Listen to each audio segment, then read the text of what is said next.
ஊர்ல எவனுமே சவுண்ட் போடக்கூடாது, நான் மட்டும்தான் சவுண்ட் போடுவேன். கேரளாவிலே வந்து உன்னை மிதிப்பேன். என்னடா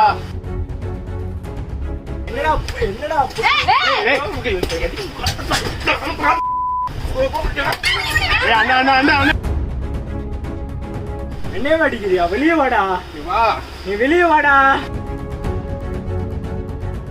சேலம் டவுன் பகுதியில் முந்திச் செல்ல வழிவிடவில்லை என கூறி தனியார் பேருந்தின் முன் காரை நிறுத்தி பொன்னம்மாப்பேட்டையைச் சேர்ந்த 4 பேர் மதுபோதையில் தகராறில் ஈடுபட்டனர். போக்குவரத்து தடைப்பட்ட நிலையில் அங்கு வந்த போலீசாரிடமும் வாக்குவாதத்தில் ஈடுபட்ட அவர்களை அம்மாப்பேட்டை காவல் நிலையத்திற்கு அழைத்துச் சென்று காவல்துறையினர் விசாரணை நடத்தினர். முன்னதாக சின்ன திருப்பதி பகுதியில் காரை வேகமாக ஓட்டி இருசக்கர வாகனத்தில் சென்ற இருவரை இடித்து கீழே தள்ளி தாக்கியதாகவும், டிஎம்எஸ் பகுதியில் தங்களை வீடியோ எடுக்க முயன்ற முதியவர் உட்பட 3 பேரையும் அவர்கள் தாக்கியதாக கூறப்படுகிறது.